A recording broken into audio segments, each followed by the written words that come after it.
we've got one more presenter, and then we're going to take our little intermission, and you can go to the bar and have a drink. I'm having a drink. Is everybody having a drink? Mine's a red wine. Cheers. Thanks for that. That'd be great. I love drinking. I'm good at it. It's my thing. My favourite red wine, can I tell you, is the Mount Difficulty Pinot Noir. Anybody else know it? Anybody? Yeah? It's good, isn't it? I love it for two reasons. It's delicious. I also love it because it's called Mount Difficulty. I just think it's really clever to name a wine after what happens to you when you drink too much of it.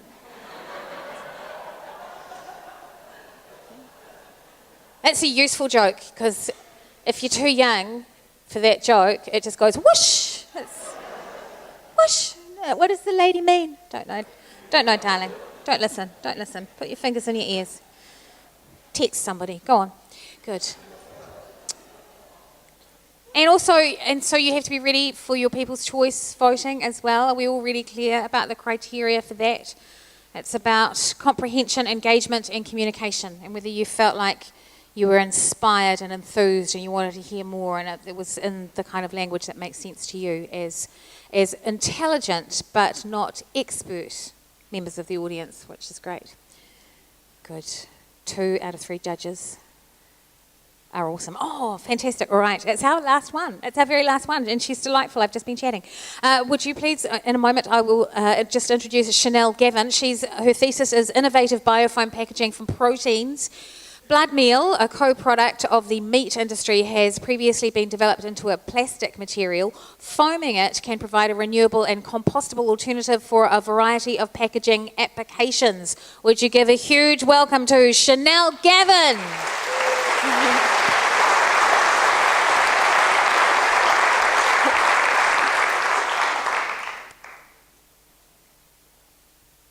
Our society relies on a wide range of plastic products.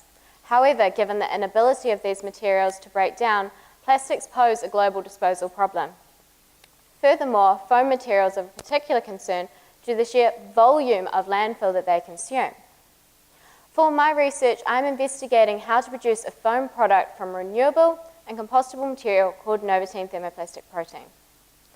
Novatine is an unusual but exciting material derived from dried cow's blood, a major byproduct of our meat industry.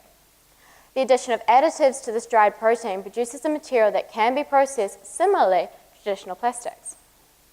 But how, you may ask? Protein isn't plastic, and blood certainly isn't. Well, plastics are made from long-chain molecules called polymers, and proteins are a naturally occurring form of polymers made from amino acids. Therefore, given the correct processing conditions, some proteins can be made to behave similarly to traditional plastics. This material was actually developed right here at Waikato and has since been used to produce plant pots, weed mat pegs, and items for use in the meat industry. Novatine is also unique as it demonstrates the ability to biodegrade. Under commercial composting conditions, it will lose half its mass in just 12 weeks. So my research is to take this material and find a method of foaming it.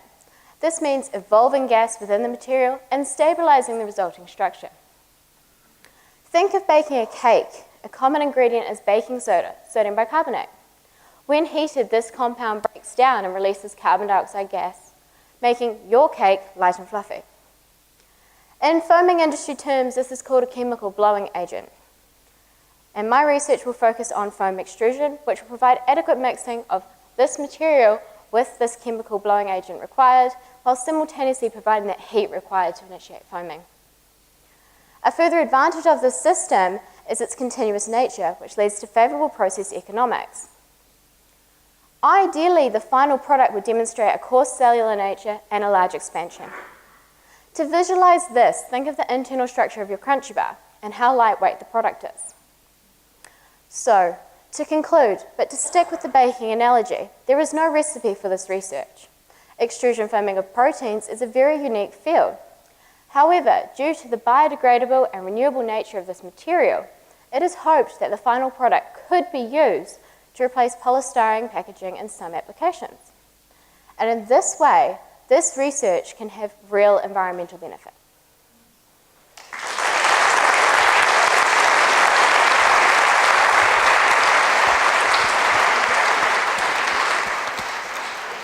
That was Chanelle Gavin. She was the one who had to be nervous for the longest of anybody tonight. The University of Waikato, where the world is going.